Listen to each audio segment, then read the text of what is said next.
today's video, I will be talking about fighters who have Dana White privilege. Now, if you don't know what Dana White privilege is, it's when Dana White just gives privileges to the fighters that normal fighters will never get. So, for the first one, I'm thinking Paddy Pimblett. Yeah, not only did he get his half his career in the UFC has been fighting cans. He had his debut against Luigi Vendramini, which was of Cannes. You had him. He fought Michael Chandler, who was a Khan. You had him fight Bobby Green at the time, who was a Khan. You had even the Gagey fight. He got an undeserved title shot against Justin Gagey. Honestly, I thought Almas Rukin should have been fighting for that title shot, but no, they gave it to Paddy Pimblett, and now he got lost. Now he got like dusted by Justin Gagey. Now he's been fighting, but now he's fighting this weekend against Benoit Saint Denis, and yeah, I think he could win, but it's a close fight. But anyway, he has Dana White privilege. Dana White talking about him. Oh, he's gonna be the next Conor McGregor.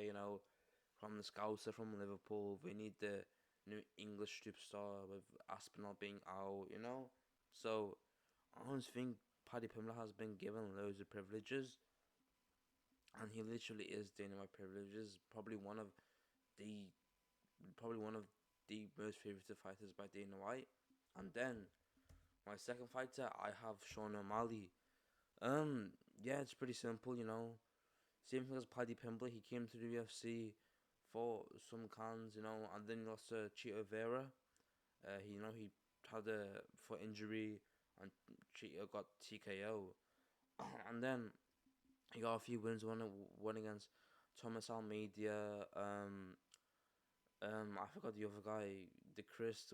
When he got the walk-off KO, he had a no contest against Pedro Munoz, but yeah, he got a title shot of beating PTN, which is good. But the thing is that he got a title shot over against Aljamain Sterling when you had when Aljo just came back 3 months after, made a quick turnaround before after fighting Cejudo to fight 3 months after to fight Sean O'Malley, and of course Sean O'Malley got the TKO win. And then in not even in the title fight, but even in this first title defense with Sean O'Malley, he gets gifted an easy win. Again, an easy matchup against Chito Vera, and of course he won against Chito Vera 50-45. He dominated him for all that fight, but yeah, it's just Dana White privilege. And even when he lost the title against Merab Dvalishvili, he got him in the media rematch when you had better contenders like Corey Sandhagen, Umar Nurmagomedov. You had I don't even you had like loads of other contenders, but they gave the Sean O'Malley the second title fight, and he lost, and he got submitted in a very embarrassing way.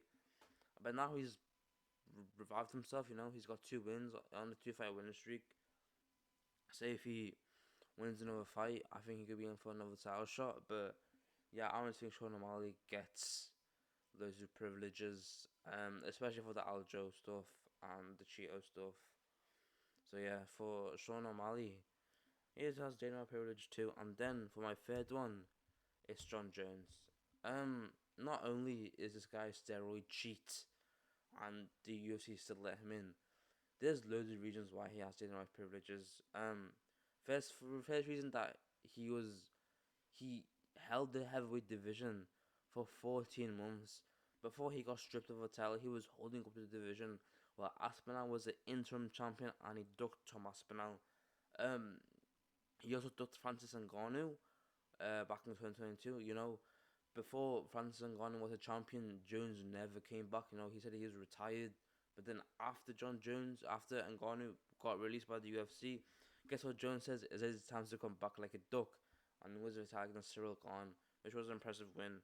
But even in his early career, his rematch against Gustafsson, it was supposed to be in, I think it was supposed to be in, like, it got moved to a different location because the original commission didn't let him fight because he tested positive for PEDs or something. Yeah, so Dana White has really big debt on you if he's changing a location, a whole fight location, a whole stadium. Bunch of fans bought tickets for that event, and they probably had to book another one.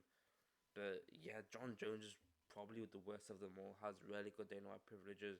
And even in his late career against Stipe Miocic, he had an easy opponent. You know, we know Tom Aspinall should have fought for the title against John Jones, and John Jones ducked him, and he got an easier matchup against Stipe Miocic, which he defeated him in round 3.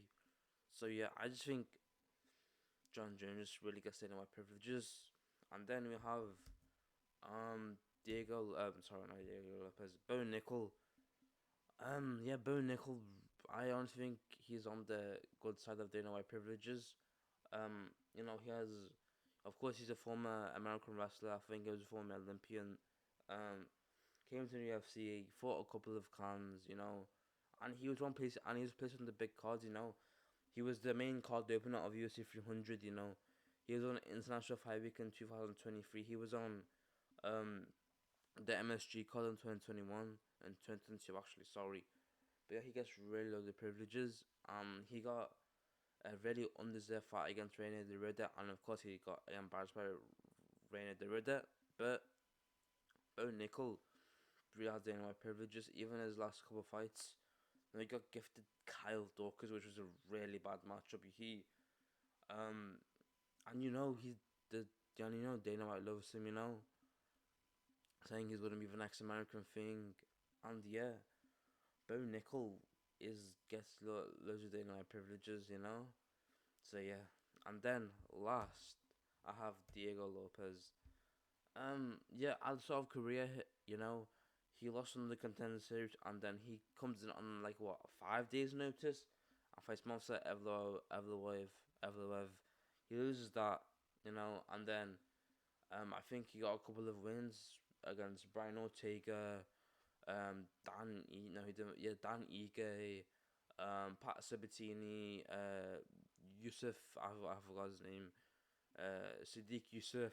And yeah, it was really good. And then he got the title shot with Volkanovski in the first fight in Miami. And yeah, Volkanovski dominated him for 5 rounds. Honestly, I think it was 49-46, but yeah, Volkanovski won that fight and deserved to win that fight. And then you had he fought Gene Silver, quick turnaround from April to September, and yet he knocked out Gene Silver, which was a really good fight. But if we seen in that second round, Gene Silver was piecing him up before the knockout, and then he wins against Gene Silver, which was a pretty impressive win. And then he gets a Volkanovski title shot again a few months later in February. How stupid is that? I mean, you had better contenders like Lerone Murphy, Movsar Evloev, even Aljamain Sterling deserved it more than Lopez. They book a rematch at UFC 325, and as you expected, he got dominated again. I think it was worse than the last time than the first fight. So, yeah, I just think he has loved it on Dana White, you know, of course. Dana White trying to promote a Brazilian, he's kind of Brazilian, he's a Mexican, you know, in the Mexican trading market, you know, trying to big up this Brazilian, you know, make him promotable or marketable, you know, and they also did the same with Tatsuro Taira. But anyway, yeah, I think Diego Lopez has loads of down Dana White. So this is my list of Dana White privileges who are fighters who have Dana White privileges. Please like and subscribe, and I will see you in the next video. Peace.